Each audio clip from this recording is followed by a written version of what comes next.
Let's begin this lecture on the 17th century with a painting that actually comes from the 16th century. This painting is by Tintoretto from the late 16th century, and we're looking at it because it's a precursor to the Baroque period. It serves as a bridge between the 16th and the 17th centuries. What makes this painting a forerunner of things to come is that we see a strong contrast between light and dark. There is a diagonal composition focusing on Christ. In addition, there is a theatricality of the figure's positions and an emotional intensity to this painting. We will see how all of these features come into play in the art of the 17th century, the period we call Baroque. In this lecture, we will be looking at the major artistic players in this new generation. We will see how the Counter-Reformation played a role in these new developments in art. And finally, we will turn to the Dutch Republic and the still life, portraiture, and genre paintings that were popular there. What is the Baroque, and what are some of the major characteristics of the Baroque period? Baroque artists in the 17th and 18th centuries are known for using dramatic lighting, dramatic compositions, and dramatic expressions to engage the viewer in a visceral experience of a work of art. But how did this style come into being? In order to understand the Baroque, we must understand what was going on in the Catholic Church at the time. The Protestant Reformation did not go unnoticed by the Vatican. The response to Luther was excommunication, and the Vatican launched its own Counter-Reformation. They convened the Council of Trent and sought to both restrict and revitalize Catholic spirituality. And engagement with the emotions was an important piece of this, and art becomes an important part of it as well. The Vatican sought no less than the transformation of Rome. Worship spaces were transformed so that the faithful could listen to sermons. And works of art were a vital part of this. They were employed to engage the emotions and engage viewers within the drama of the biblical narrative. You can think of it like a performance, like a stage performance. Viewers are not intellectually distant from the events that are unfolding on stage, but are completely engrossed, full participants in the emotions that they see before them. Works of art aim to do this as well, engage the emotions in the dramas of the biblical narratives. The Jesuits are an important piece of this culturally. Ignatius of Loyola, the founder of the Jesuits, was a rich, wealthy young man who was injured in battle and then had a profound conversion experience. He initiated his Ignatian exercises, which engaged the senses so that a person could experience the biblical narrative. A person would consider the sights, the smells, and the sounds of the biblical narrative so that that narrative would enter into their daily life and thus transform it. Works of art in the 17th century also sought to allow the participant to enter into the biblical narrative, experience it, and thus be transformed by it. Let us begin with one of the artists who make the Baroque what it is, Bernini. Bernini studied classical art from Greece and Rome and the artists of the Renaissance. His work goes beyond both of these styles to develop the style we call Baroque. As a sculptor, Bernini brings a new sense of emotional drama, and he involves the viewer in the work. The sculpture of David is an interesting example of this. With the work of Donatello, we had a young David who had already won the victory over Goliath. Michelangelo has David about to throw the stone in a moment of tension and emotional drama. Bernini shows David in the midst of the throw. He's taking action. We become part of the event as the sculpture extends into our space.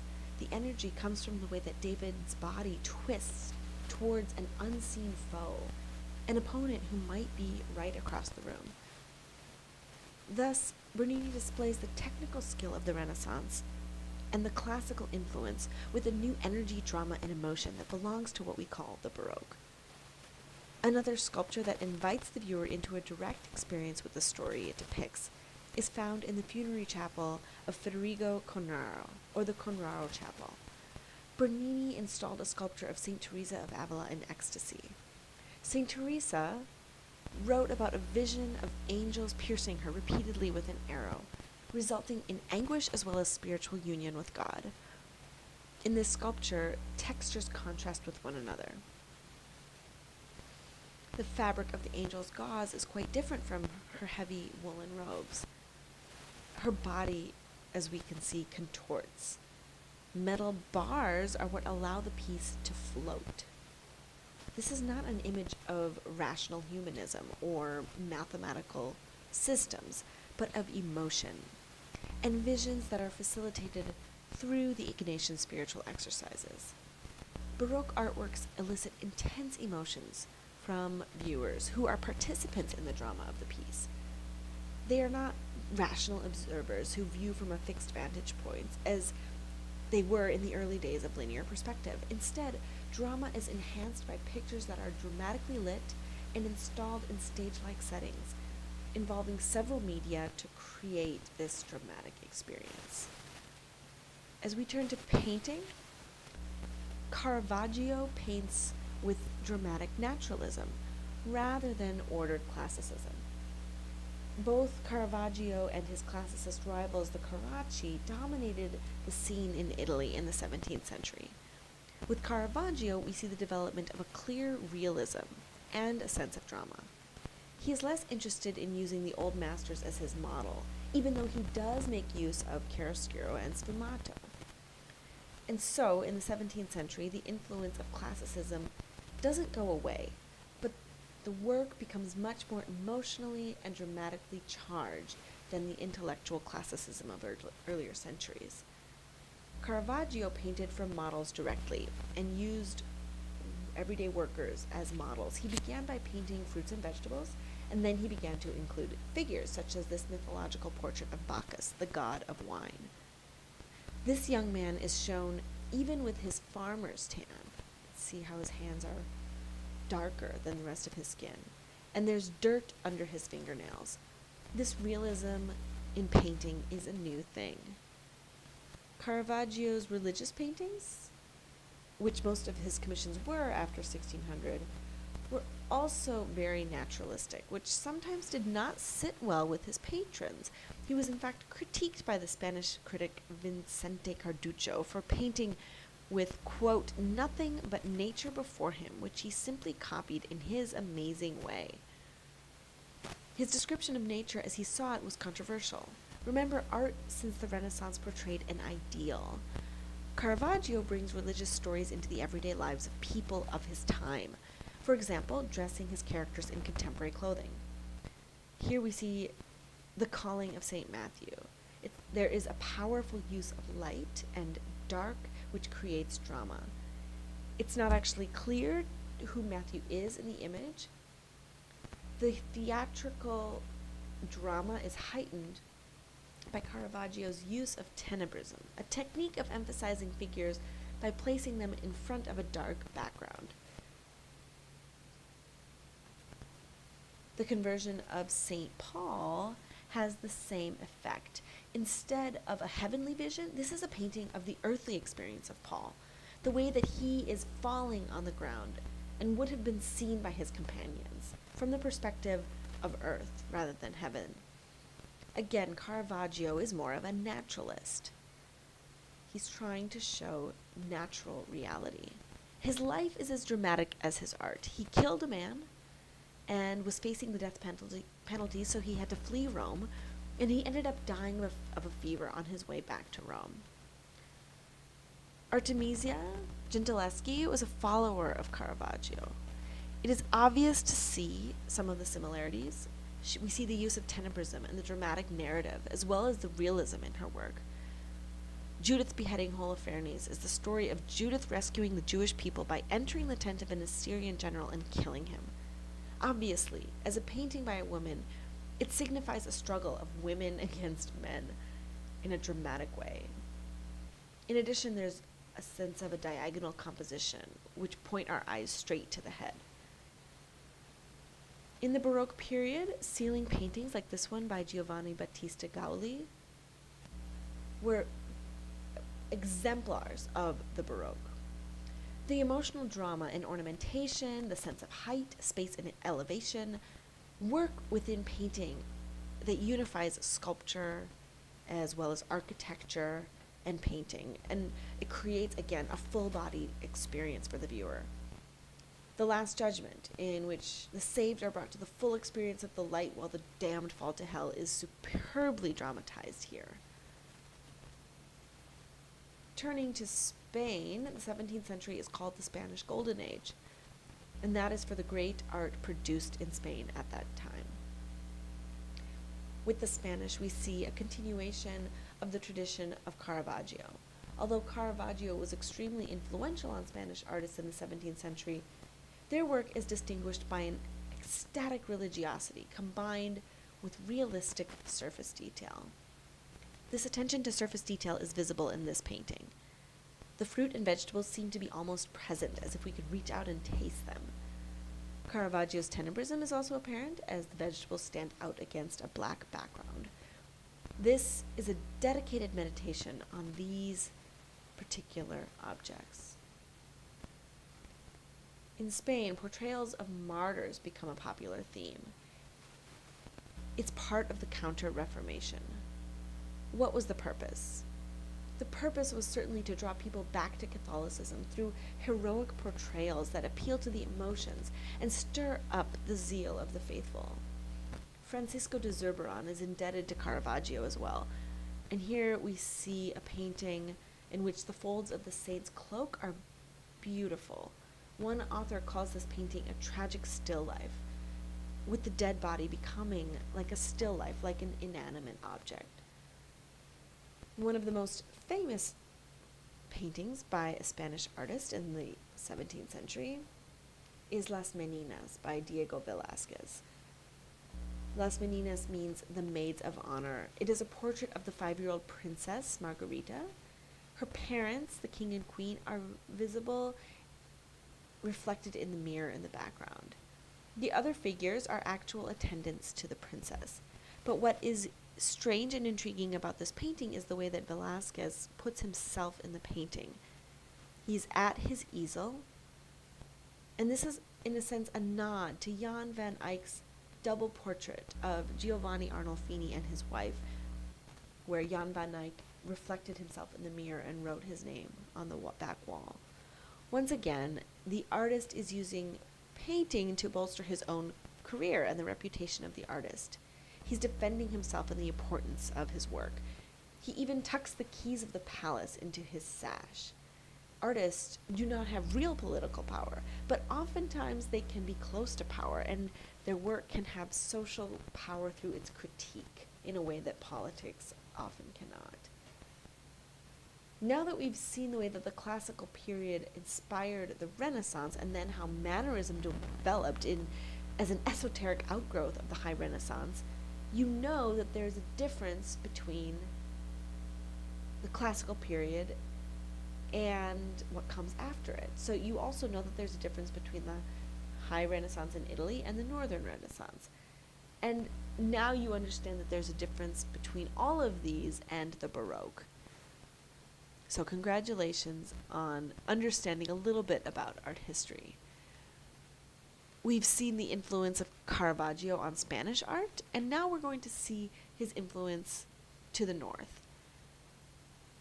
Flanders and the Netherlands. This is where we find Peter Paul Rubens in the 17th century.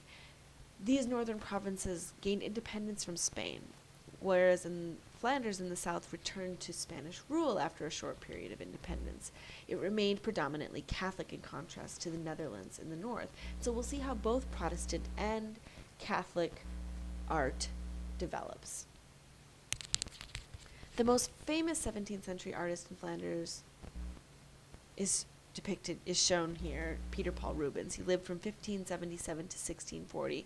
He worked for the Duke of Mantua in Italy, and while there he spent a lot of time copying famous Italian paintings. Ultimately, he returned to Antwerp and was extremely successful. He was the court painter to the Habsburg regents of Flanders. Let's see what makes his work so significant. Here we see the raising of the cross, and it shows us his signature style of describing fleshy figures. Whether he's depicting muscles or the fat on a woman's body or baby's bottom, he seems to relish painting flesh. His figures are heroic, they're idealized, and this reminds us of Italian art and the classicism it inspired. Caravaggio's Baroque style is equally influential on Rubens. Signs of his influence include dramatic lighting, a dynamic diagonal composition, and intense expressions of emotion.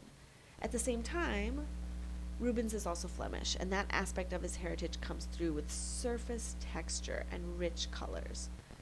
Instead of a black background, we have trees, so there's a bit of a difference there. Rubens, unlike the arrogant Michelangelo and the violent Caravaggio, had very good manners. And he became successful because the nobility liked to have him around, which sort of changes our stereotype of the artist. His success also depended on his studio and the excellent array of assistants who helped him make his paintings. Each was an expert in a different specialty, from animals to heads to landscapes. Now, turning from Flanders to the Dutch Republic, we will mostly see the predominance of portrait, still life, and genre painting. And why is this? For one thing, Amsterdam was an extremely wealthy and powerful city because of its sea trade, and its merchants traded all over the world. In fact, New York was settled by the Dutch originally, and thus it was called New Amsterdam before it became New York. One of the reasons that New York is the financial center of this country has to do with its roots as a Dutch colony. These wealthy Dutch in the 17th century appreciated domestic scenes, landscapes, portraits, and cities, all aspects of their own lives. Still lifes relished detail, contrasting textures. These were popular at the time, such as this painting by Clara Peters. In fact, the term still life actually comes from the Dutch and was coined in 1650.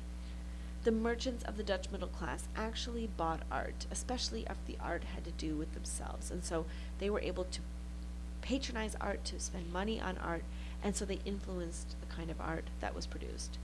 At the same time, their Protestant roots prevented them from being too ostentatious in displaying their wealth.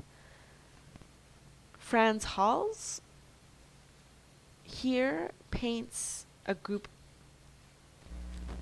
of officers from the Harlem Militia Company of St. Adrian. These group portraits were commissioned by all of the members of the group to keep costs down. Light, description of detail, individuality, and most significantly, diagonals in the composition add up to a new way of doing a group portrait. Instead of just lining everyone up in a row, he depicts them in the middle of a social event. Rembrandt was wildly successful as a young painter. He catered to the tastes of the Dutch, who were wealthy but austere. They did not want to appear materialistic because of their faith, so they liked his muted color palette. His group portrait of the anatomy lesson is a candid shot in the middle of action, like Hall's painting. There's also a diagonal from left to right, and tenebrism shows the influence of Caravaggio. Rembrandt is also a Baroque artist, and he studied Italian Baroque art. Eventually, however, his style went out of favor. A new generation of art patrons were less afraid to display their ostentatious wealth. So he went into debt, declared bankruptcy in 1656, and he creates some stunning self-portraits as an older man. This portrait here reveals the wear on his features as well as his own sense of dignity. Looking at Dutch art reminds us of a question posed in the last lecture, and that was, if Protestants rejected imagery in their churches, what becomes of the arts in Protestant society? as 17th century Netherlands shows, the arts still have an important role to play, even if Dutch artists no longer paint religious imagery as much as they used to. Art can still flourish. It can flourish in people's homes when they have enough money to purchase art. But art also continues to deal with spirituality. Now, spiritual subjects are not just religious subjects, but even scenes of everyday life are imbued with a sense of the sacred. God's presence can be everywhere, not limited to the church building. Vermeer conveys this sense of quiet spirituality through the light and the stable horizontality of this composition. Even a still town on the water is imbued with mystery. His domestic spaces are equally mysterious. Many of the women that he paints are in rooms with rectangular blocks breaking up the space, and there's soft lighting highlighting their figures and their features. The spiritual significance of this painting goes beyond just the light, however. The woman delicately holds a balance in her hand, while an image of the Last Judgment places Christ just above her head. Perhaps the fact that Vermeer was Catholic in a Protestant country inspires this covert message about faith. Not as an explicit painting of a martyr, as we saw with the Spanish, but potentially just as powerful. Even her jewels remind us of the transience of wealth. A theme picked up with vanitas paintings. It's a theme that comes up in genre paintings, these paintings of still lifes. They're scenes of everyday life, but at the same time, they also remind us of death and decay. They have this dual function. They can, on the one hand, document the wealth and prosperity of a patron due to the depiction of these precious objects. And yet, they often also remind us of the transience of life and the decay that awaits all earthly treasure. Vanitas comes from the word vanity, indicating that life is vanity. Both wealth and the decay, say, of this piece of fruit are on display. Flower paintings similarly speak to the transience of life, since flowers bloom quickly and then fade away. Artists such as Rachel Roish benefited from scientific advancements. She created sketches of flowers from life and from botanical renderings. And then she created her own compositions in the studio, made up of flowers that could not have all been blooming at the same time in real life. The Baroque influence of Caravaggio extends to France as well. Georges de la Tour uses the high contrast of tenebrism that Caravaggio made popular. And he uses it in a way that's even more dramatic than Caravaggio did. Light, for Latour, appears to be his main subject. He doesn't include as many details within the figures because light is most important. Here we have Mary Magdalene. The smoking flame reveals her internal state of penitence, and the skull is there to remind us of sin and mortality. And so let's finally review, what is the Baroque? What characterizes the Baroque? We have seen that as the Baroque developed, viewers became part of the drama of the work of art. Intense emotions are depicted and elicited from the viewers. Viewers are engaged. They're not intellectually distant. This is very intentional by the Vatican because of the Counter-Reformation, in which they tried to engage the Catholic faithful. Pictures can be dramatically lit, and art can be set on a stage involving several media to create a dramatic experience. Viewers are fully engrossed, but they are still spectators. But we've also seen that in the North, in the Dutch Republic, in the 17th century, portraiture, still life, and genre painting become extremely important and gain more prominence.